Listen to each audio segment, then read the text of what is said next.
Guys, if you want to add more excitement to your game days this football season, Sunday, Monday, Thursday, then you need to check out PrizePicks. It's the easiest way to play daily fantasy sports. Just pick 2 or more players, choose if they'll go for more or less on their stat projections, and you can win up to 100 times your entry. The best part is you can make your picks and submit them in less than 60 seconds. What makes PrizePicks so cool are their promotions like Taco Tuesday, where they discount select player projections up to 25%. That's extra value every single week on your picks. Plus, with quick withdrawals, easy gameplay, and tons of players to choose from, it's no wonder that PrizePicks is the #1 daily fantasy sports app. And getting started is a breeze. Just go to PrizePicks.com and use code DoubleMove to receive a guaranteed $50 when you play just $5 in lineups. Again, that is PrizePicks.com with promo code DoubleMove for your guaranteed $50. Click the link in the description, use my promo code,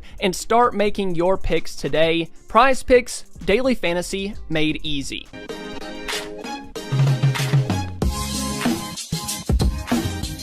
A report from ESPN's Adam Schefter recently came out about Mike McCarthy and his job status with the Cowboys, and pretty much it says that McCarthy is as good as gone. So the big question now is, who will be the next Cowboys head coach? A bunch of names have been thrown around, a lot of names last offseason, this season, and will be thrown around for weeks and months to come. So I wanted to talk about some of the names that this article by Blogging the Boys listed. And they formatted this article with why it would work and why it wouldn't work, but I'm going to kind of use my own opinions and analysis. So stick around to the end of this video and we're going to talk about my favorite name and then one absolutely insane name that I actually think is a possibility for the Cowboys. But first, let's start with the most obvious free agent head coach of them all, and that is Bill Belichick. We're going to hear that name probably the most until it does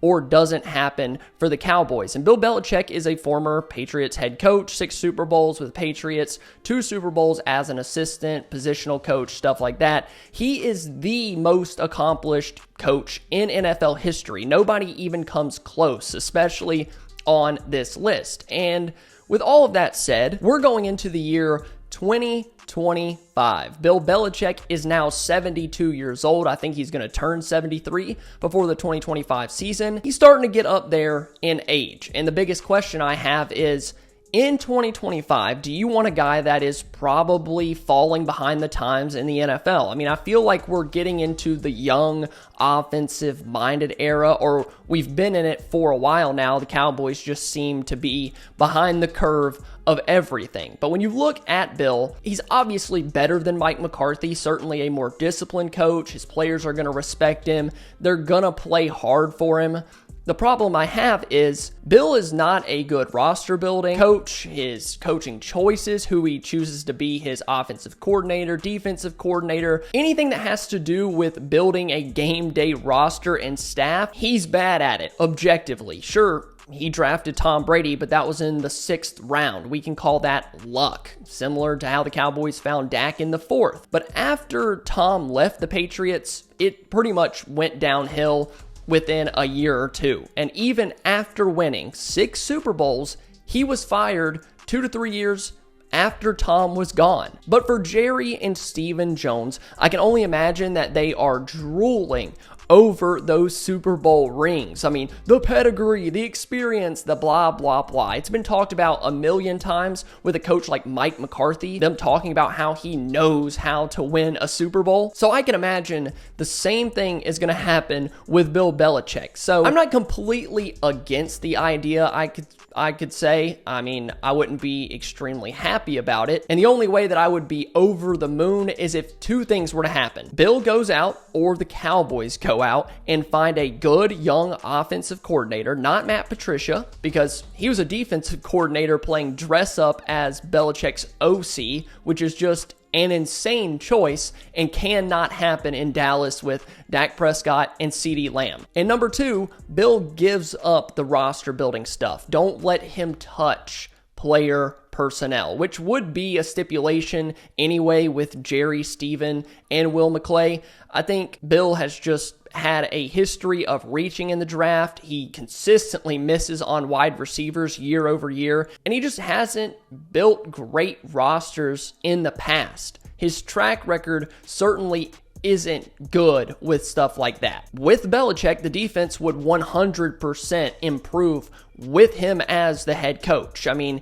your team would be way more disciplined by light years. So I think Jerry and Steven know that, and that's why Belichick does make so much sense for what the Cowboys are looking for. Now, let's flip to an offensive guy, and that's Bobby Slowik. I think this is a name that I was higher on last year. I mean, Slowik had CJ Stroud playing like an MVP candidate. He was phenomenal. The Texans offense was rolling in 2023. But this year, along with Stroud, I think Slowik in the Texans offense has taken a little bit of a step back. Now, injuries have certainly been an issue, especially at wide receiver, but Slowik has had some really bad games this year, and Stroud included. I mean, he had 84 yards against the Green Bay Packers. I mean, I don't think Dak has ever had that low of passing yards, and the only person I've seen lower than that was, that was Cooper Rush. Now, the big question is it a CJ Stroud issue? Is it an offensive scheme issue?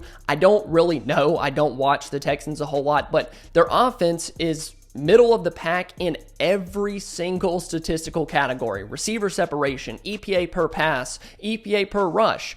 Nothing really sticks out to me as groundbreaking in terms of the Texans offense, but he is a name worth mentioning when you take a look at younger offensive coordinators that have proven to be good at least for a year. Now, let's flip back to the defensive side of the ball in Aaron Glenn, the Lions defensive coordinator, someone that has really built up that unit over the past few years. If you remember, before he got to Detroit, they were downright terrible. I mean, he's someone that has proven he can build a unit with the help of Dan Campbell, find the right guys, and he's got the Lions defense playing light years better than they were even a year ago. And I think that's the biggest thing with this team. If you've watched the Cowboys defense this year, they need help. But I think the defense is more than just a defensive mind away. You're not a defensive-minded head coach away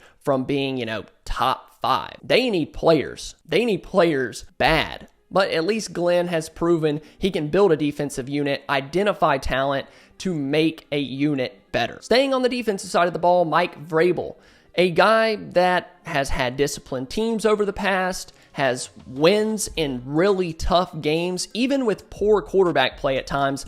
Vrabel did a lot of good things with a pretty bad Titans team. I mean, just look at how they've regressed since he left there. That team is a complete dumpster fire, and if I had to guess, Vrabel is a very, very likely name if they don't go with Bill. Pedigree, locker room guy, former player, someone that has won games in the NFL with a below average roster. And I would say that I like Vrabel, although I'm not really big on the defensive guys being head coaches. A lot of them are better as defensive coordinators, but I do like him. I like his demeanor, his coaching style. He has proven that he can win and really do more than win, take that Titans team to the playoffs. Now, if Dallas were to hire an offensive mind to be the play caller, and then you had Mike as your head coach, then I think you might be cooking. Back to the offensive side of the ball, and this one has to be the funniest, and that is Kellen Moore. How funny would it be for the Cowboys to rehire Kellen Moore after McCarthy decided to move on from him and save his own job? And now, that looks like a complete disaster, and Kellen Moore is once again a head coaching candidate around the league because of what he's been able to do with the Philadelphia Eagles. You guys might think I'm crazy, and I might be, but this makes sense, and we're going to talk about it more when we discuss our last coach, my favorite candidate. But the Cowboys love familiarity. That is their entire thing. They love guys that they're familiar with, and guess who they're familiar with? He's worked his way up. He was a player, quarterback coach, offensive coordinator, and he's someone that I think Dak likes and respects a ton.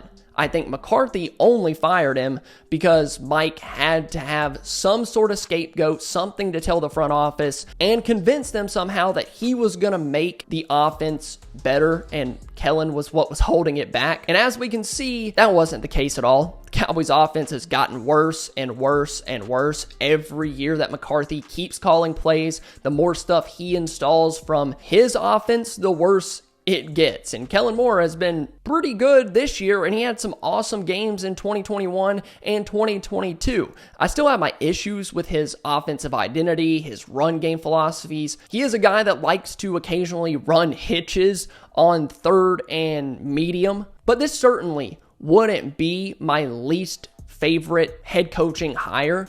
And it does make sense. I never thought I'd say that. I never really imagined Kellen Moore would be back. But I think the familiarity, the way he has Philly and Jalen Hurts playing right now, maybe the age is a concern for Jerry and Steven, but I wouldn't be totally upset if they decided to go that route. Now let's talk about our last defensive head coach, and that is Brian Flores, who was previously the Miami Dolphins head coach, went to the Steelers, was a linebacker coach, I believe, and now he is the Vikings defensive coordinator, and he has the Vikings defense rolling right now. They're top 10 in touchdowns allowed, yards per play allowed, EPA per play. They're the second best against the run. He's got that unit going crazy in Minnesota. They've completely turned it around since he joined the staff, and that unit is a big reason that they're winning games. And as good as he has been this year, I'm still just not the biggest fan of defensive head coaches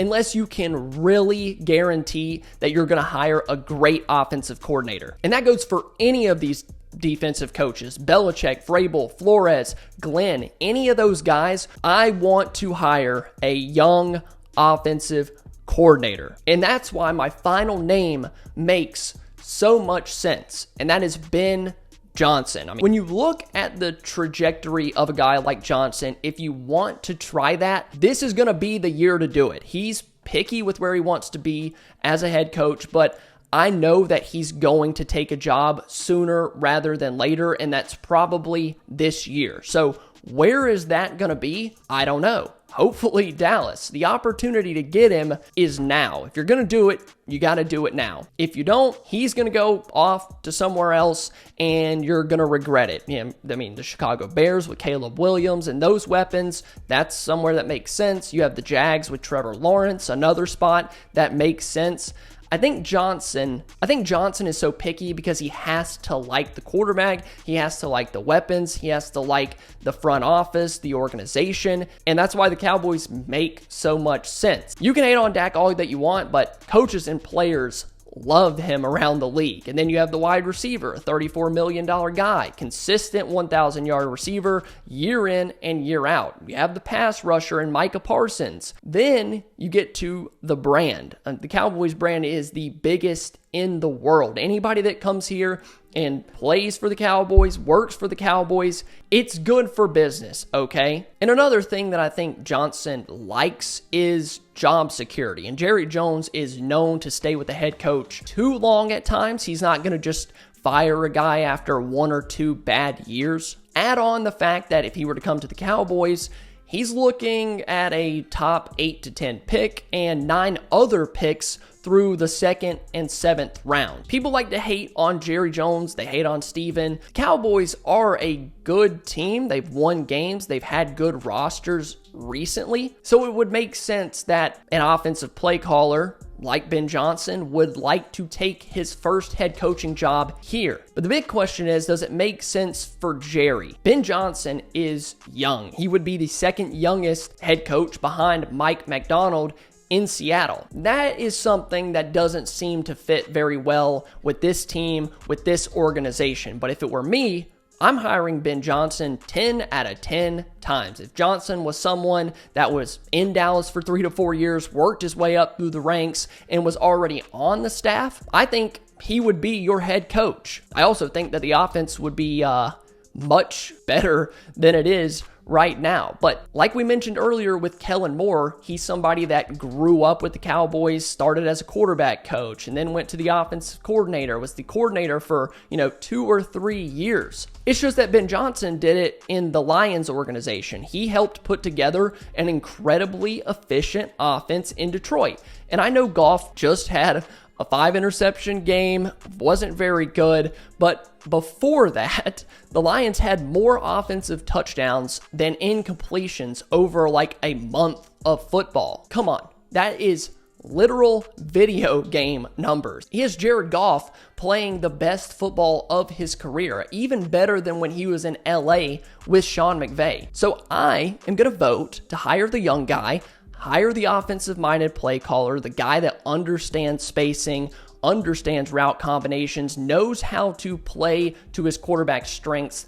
That is what you would get with Ben Johnson. Dallas has put so much of their money into their offense with the quarterback, the right tackle, a first-round pick at left tackle, a first-round pick at right guard, a first-round pick at left guard, a top 100 pick at center. Then you have the $34 million receiver on the outside. It makes sense to get a guy that's going to get that unit's full potential. That's where a ton of your money's at. So before we get to this last name, head down there to the comments section and let me know, out of those names, who should the Cowboys hire next as their head coach in 2025? And really quick, before we go, I wanted to mention this. Jerry Jones made a comment about Jason Witten and how he believes he could be a top coach in the NFL. Now, I really hope that Jerry isn't setting the stage to even consider this a possibility. And this right here might make any logical Cowboys fan completely give up on this franchise. And it's sad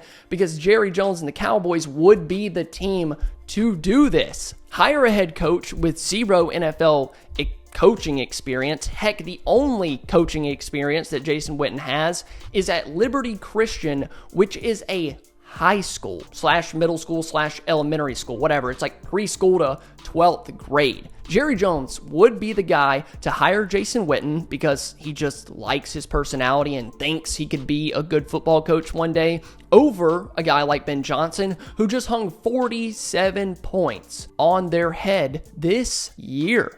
I loved Jason Witten as a football player, but the idea that he could be an awesome NFL coach in the time frame that you need him to be is absolutely ludicrous. And I really hope that Jerry does not offer him the job this offseason, because I might delete the channel and just completely give up. So let me know what you think about that as well. I really appreciate you guys for watching the video. I know it was a little bit longer one, but if you enjoyed, please be sure to leave a like and subscribe to the channel. I love you all, and I'm sure I'll be seeing you soon.